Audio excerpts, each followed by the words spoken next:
Rajya Sabha MP का nomination और चुनाव हो रहा है। सोचिए, बीजेपी की राजनीति अलग है, सपा की राजनीति अलग है, आरजेडी की राजनीति अलग है। लेकिन सोचिए, समाजवादी पार्टी एक शेड्यूल कास्ट और 2 सवर्णों को राज्यसभा भेज रही है, उसमें भी जया बच्चन, जिनके पति अमिताभ बच्चन हैं। पिछले 30-24 सालों से 4 टर्म से जया बच्चन समाजवादी पार्टी के टिकट पर राज्यसभा जा रही हैं। आप बताइए वो कितना वोट दिलाती होंगी। एक शेड्यूल कास्ट और 2 सवर्ण भेजा है। आरजेडी ने एक सवर्ण मनोज झा को भेजा है और एक संजय यादव, जो हरियाणा के रहने वाले हैं। तेजस्वी यादव के साथ पिछले लगातार 10-12 सालों से वो काम कर रहे हैं। सोशल जस्टिस की ठीक ठाक समझ है, लेकिन A to Z का नारा शायद उन्हीं का एजेंडा है। तो देखते हैं आगे क्या होगा। लेकिन सोचिए, ऐसे वक्त में जब बीजेपी के साथ पूरा सवर्ण वोट गोलबंद है, सवर्ण समाज ममता बनर्जी को छोड़ चुका है, नवीन पटनायक को छोड़ चुका है, सवर्ण समाज कांग्रेस को छोड़ चुका है, क्या वो अखिलेश यादव को वोट देता होगा? सोचिए, मैं फिर कह रहा हूं, जिस तरह से इस देश में रामस्वरूप वर्मा, जगदेव प्रसाद, मुलायम सिंह यादव, मान्यवर कांसी राम साहब, ये सब जिन आदर्शों के लिए, जिन राजनीति के लिए लड़ रहे थे, और आज लालू यादव हो, मायावती जी हो, या फतेह बहादुर विधायक हों, चंद्रशेखर राय हों, स्वामी प्रसाद मौर्य हों, ये लोग जिसके लिए लड़ रहे हैं, सवाल है कि इस तरह की अनदेखी क्यों? पहले बात करते हैं यूपी से। अखिलेश यादव को 3 सीटों का मौका था।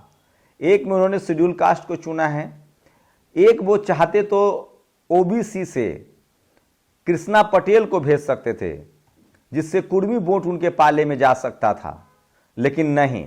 चलिए, कृष्णा पटेल नहीं, आप लक्ष्मण यादव को ही भेज देते। सोचिए, आज लक्ष्मण यादव की पूरी दुनिया में, भारत में पहचान है, लेकिन नहीं।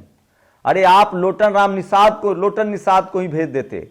निषाद पार्टी की कार्ड थी। जयंत चौधरी ने गठबंधन तोड़ा, आप किसी जाट समाज के नेता को भेज देते, आप किसी मुस्लिम समाज के नेता को भेज देते, आपका वोट पुख्ता हो जाता।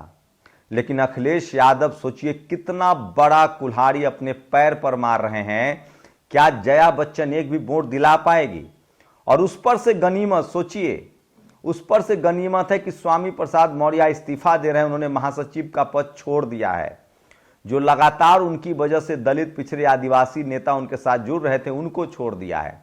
अब बताइए, ये लोग बात पीडीए की करते हैं और इनका काम जो है वो पहले ही, मैं फिर कह रहा हूं, अखिलेश यादव की जब सरकार थी तो ये मेट्रो बनवा रहे थे, ये कान्हा स्टेडियम बनवा रहे थे, ये बड़ी बड़ी इमारतें खड़ी कर रहे थे।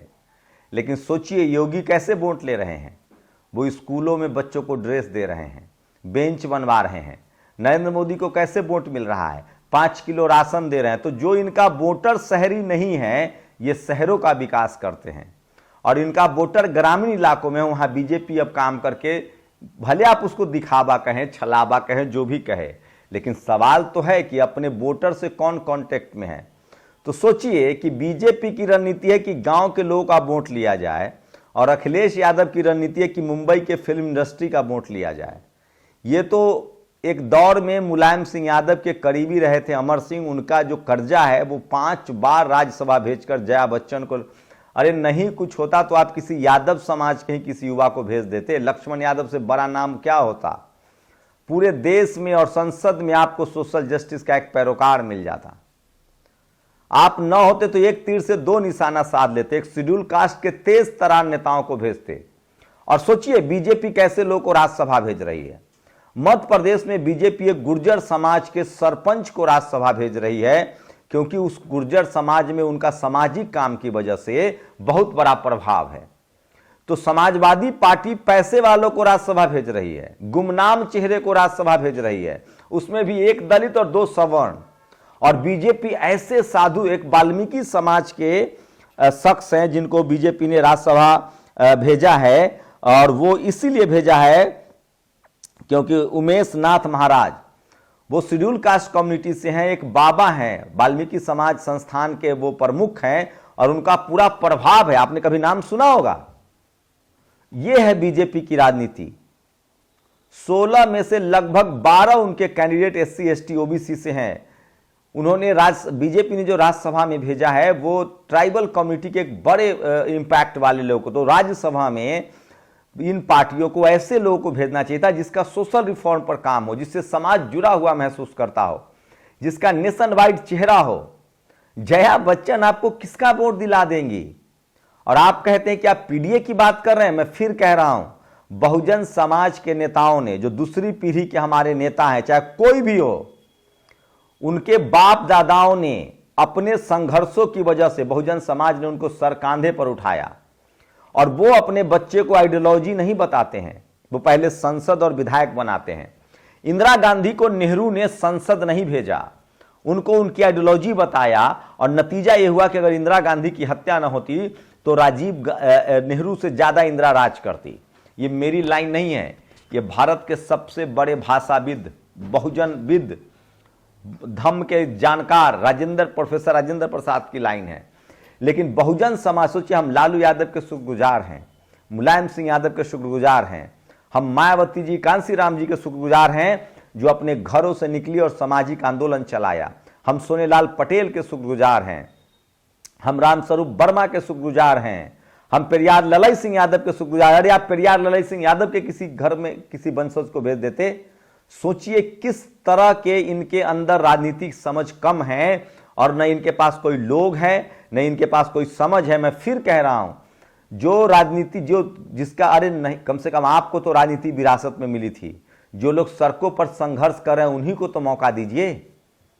आपको दलित, पिछड़े, आदिवासी, मुसलमान कोई नहीं मिला था। अखिलेश यादव ने अपने पैर पर कुल्हाड़ी मार ली है जया बच्चन को राज्यसभा भेज के। लिख लीजिए, 3 में से ये 2 सवर्ण राज्यसभा भेज रहे हैं, 1 शेड्यूल कास्ट का भेज रहे हैं। आपको ऐसे चेहरे चुनने चाहिए थे जिनका समाज पर प्रभाव है, जो अपना वोट ट्रांसफर कराने की हैसियत रखते हैं। आप राज्यसभा में बीजेपी का चयन का पैमाना देखिए।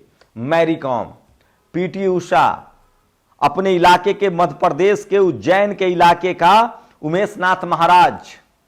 क्या बात कर रहे हैं आप लड़िएगा बीजेपी से। अरे आप अपनी राजनीतिक समझ तो बढ़ाइए। इनके पास कोई ऐसे लोग नहीं है, इनको सिर्फ चाटुकार चाहिए। कैसे होता है, सोचिए राजनीति में क्या होता है।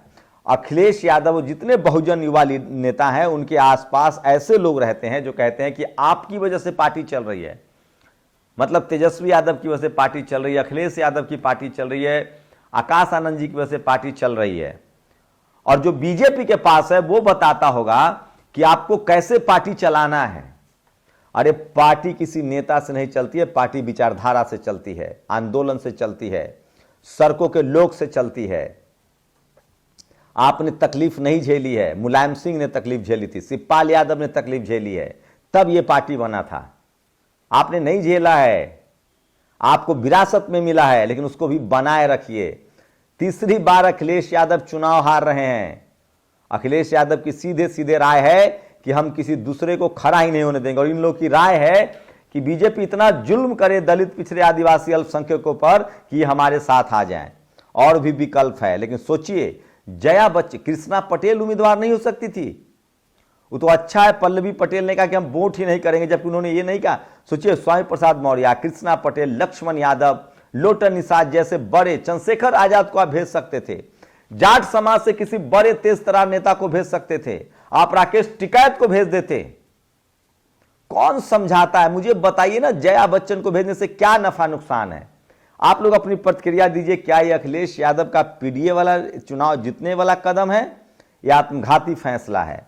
दूसरा आप ले चलते हैं आपको बिहार।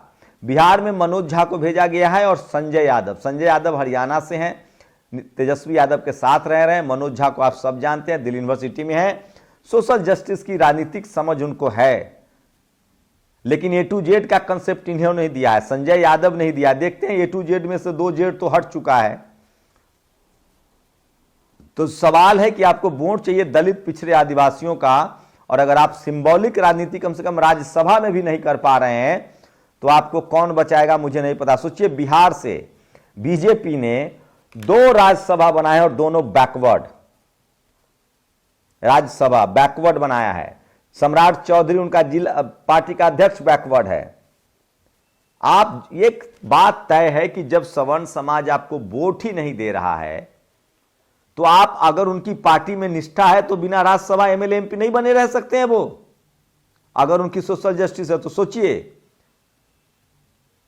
मतलब दरी बिछाए कोई और कालीन पर कोई और चलेगा। ये है आजकल ये राजनीति चल रही है। हेमंत सोरेन के साथ क्या हुआ, एक भी दलित उनके कैबिनेट में नहीं है, तमाम सवर्ण सलाहकारों से घिरे हुए थे, नतीजा उनका जेल है। तो सोचिए बीजेपी की नजर, बीजेपी के साथ एक मुस्त सवर्ण वोट है, बीजेपी की नजर दलित पिछड़े आदिवासी वोटर पर है, उनके नेताओं को वो टिकट देते हैं। ये बहुजन दलों को सवर्णों पर नजर है, क्या उनको सवर्ण समाज वोट देंगे? ये ठीक वैसे ही है जैसे किसी घर में दरवाजा खुला हुआ आने जाने की संभावना है, लेकिन जिस घर में दरवाजा ही बंद है, अरे जितनी राजनीतिक सामाजिक समझदारी सवर्ण समाज के साथ पास है उतनी के आधा % भी दलित पिछड़े आदिवासी के साथ हो जाए तो वो अपने ही सरकार बना लेंगे।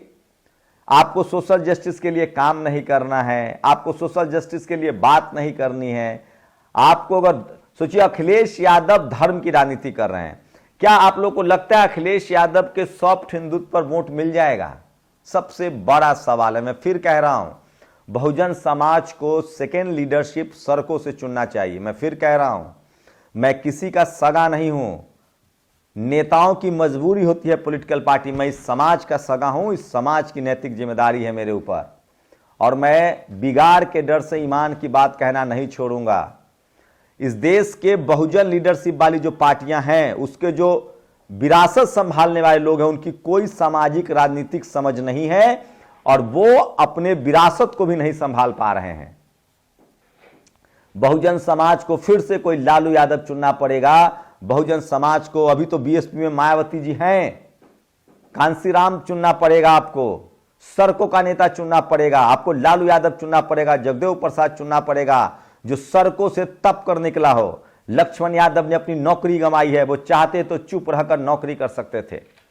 और मैं फिर कह रहा हूं बहुजन समाज के लोगों से कि आपको लगता है कि आप इस देश का बहुजन समाज का नेता अपनी कुर्सी बचाने में लगा हुआ है, उसको लगता है कि हम कुर्सी बचा लेंगे। बहुजन समाज का नौकरी पेशा लोग को लगता है कि हम पद बचा लेंगे। बहुजन समाज के जो थोड़े से आर्थिक रूप से सुदृढ़ है उनको लगता है पढ़े लिखे लोगों की हम अपनी बचा लेंगे। तो आप गफलत में हैं, आपकी ही बारी आएगी, क्योंकि इस देश में मजदूरों से मनुवादी जातिवादियों को मजदूरों से दिक्कत नहीं है, मजदूर तो वो चाहते हैं। इसलिए जरूरी है कि अगर सबने बोलना शुरू किया तो हो सकता है कि आप बच जाएं। अकेले अकेले बोलेंगे तो सब मारा। सोचिए, आपको आज लग रहा है ना कि आप अपनी काबिलियत से, अगर बुद्ध न होते, कबीर न होते, रविदास महाराज न होते, फूले न होते, पेरियार न होते, अंबेडकर न होते, साहू जी महाराज न होते, अगर जगदेव बाबू न होते, पेरियार सिंह ललई सिंह यादव न होते, करुणानिधि न होते, मुलायम सिंह यादव न होते, कांसीराम साहब न होते, मायावती न होती, इन लोगों ने अपने अपने दौर में, रामस्वरूप वर्मा न होते, सोनीलाल पटेल न होते, अपने अपने दौर में इन लोगों ने कुर्बानियां दी। और ऐसे हजारों लाखों नाम होंगे जो किसी गुमनामी में मर खप गए, हम नहीं जानते हैं। आपको जो भी आज मिल रहा है तो बाबा साहब का संवैधानिक अधिकार भी मिल रहा है, तो इन लोगों की सेक्रीफाइस से मिल रहा है। इसलिए मुंह खोलना शुरू कीजिए, अपने नेताओं को सही गलत का बोध कराइए। आप सोचिए, आप कल्पना कर सकते हैं कि जहां बीजेपी जाति के नेता खड़ा कर रही है, 16 में से 12 SC ST OBC को राज्यसभा भेज रही है, और ये दलित पिछड़े आदिवासियों की पार्टी राज्यसभा किसको भेज रही है? सवर्ण समाज को। और इनको वोट चाहिए दलितों का। क्या बात है, मतलब बताइए आप लोग की प्रतिक्रिया क्या है? क्या मेरा विश्लेषण सही है, या बहुजन समाज का जो सेकेंड जनरेशन लीडरशिप, खासकर जो विरासत संभालने वाले लोग हैं, उनकी राजनीतिक और सामाजिक समझ जीरो है, और जो उनको मिला है वो भी उसको खत्म कर रहे हैं, और समाज को वो अंधेरे कुएं में धकेल रहे हैं। वो उनके मन में समाज के लिए कोई दर्द नहीं है, उनको इस देश की राजनीतिक वास्तविकता का पता नहीं है, और दरअसल उनको रोज जलील नहीं होना पड़ता है, रोज डंडा नहीं खाना पड़ता है, रोज वो, मैं फिर कह रहा हूं, बहुजन समाज की लड़ाई वही लड़ सकता है जिसके पैर में विवाई पड़ा हो। इस देश को आज भी कोई लालू यादव चाहिए, कोई मुलायम सिंह यादव चाहिए, कोई कांसीराम चाहिए, कोई मायावती चाहिए, कोई जगदेव प्रसाद चाहिए, कोई सोनेलाल पटेल चाहिए, कोई करुणानिधि चाहिए, सड़कों से निकले हुए नेता को चुनिए। क्या आप लोग बताइए, जया बच्चन के बदले लक्ष्मण यादव, कृष्णा पटेल, कोई मुस्लिम उमर खालिद या कोई मुस्लिम युवा नेता जो जेल में है वो नहीं हो सकता था? कोई जाट समाज का बड़ा सोशल रिफॉर्मर नहीं हो सकता था? क्या बिहार में किसी दलित पिछड़े आदिवासी के बड़े नाम को नहीं भेजा सकता, जिसका बीजेपी का सीधा सीधा एजेंडा है? राज्यसभा में वो उनको भेजती है जिसका समाज पर प्रभाव हो, जिसने सामाजिक आंदोलन चलाया हो, जिसके कहने से लोग वोट देते हैं। लेकिन बहुजन समाज के नेता उनको राज्यसभा भेजते हैं जिनका बड़ा नाम हो। कांग्रेस ने यही गलतियां की। कांग्रेस रेखा को भेजता था, जावेद अख्तर को, सचिन तेंदुलकर को। क्या हालत हुई कांग्रेस की? कहां है आज कांग्रेस? अगर आप भी नहीं सुधरे तो आप भी खत्म हो जाएंगे। सोचिए, कांग्रेस किसको राज्यसभा भेजती थी? एक भी दलित पिछड़ा आदिवासी नहीं भेजते थे। सचिन तेंदुलकर, राजीव शुक्ला, क्या हालत है आज कांग्रेस की? और बहुजन समाज के नेता मतलब जया बच्चन को राज्यसभा भेज रहे हैं। मनोज झा और संजय यादव को तो फिर भी जस्टिफाई किया जा सकता है। जया बच्चन को, आलोक रंजन को कौन जस्टिफाई करेगा अखिलेश यादव के इस फैसले को? और बदले में पार्टी से स्वामी प्रसाद मौर्य आउट हो रहे हैं क्योंकि उनके सवर्ण नेता उन पर हमला कर रहे हैं। पल्लवी पटेल, बिहार यूपी में सबसे बड़ी सोशल जस्टिस की आवाज पल्लवी पटेल है।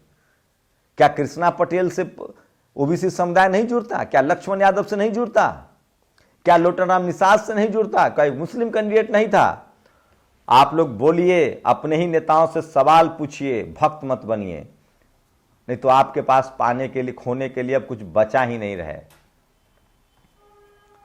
बहुजन समाज के विरासत संभालने वाले लोगों ने सेकेंड जनरेशन लीडरशिप में न सामाजिक समझ है, न राजनीतिक समझ है, और न इन्होंने सड़कों पर संघर्ष किया। तो शुक्र मनाइए कि 10 साल से बीजेपी है, इसलिए इनको थोड़ी बहुत समझ भी बनी है, और उस समझ का नतीजा ये है। आप लोग अपनी प्रतिक्रिया जरूर दीजिए। शुक्रिया। नेशनल दस्तक की आपसे गुजारिश है कि अगर इसको बचाना चाहते हैं तो नेशनल दस्तक को सब्सक्राइब करने के लिए रेड कलर के सब्सक्राइब बटन को दबाएं, फिर बेल आइकन की घंटी दबाएं। नेशनल दस्तक को बचाने के लिए बहुत जरूरी है कि हर खबर को शेयर करें, लाइक करें, कमेंट जरूर करें।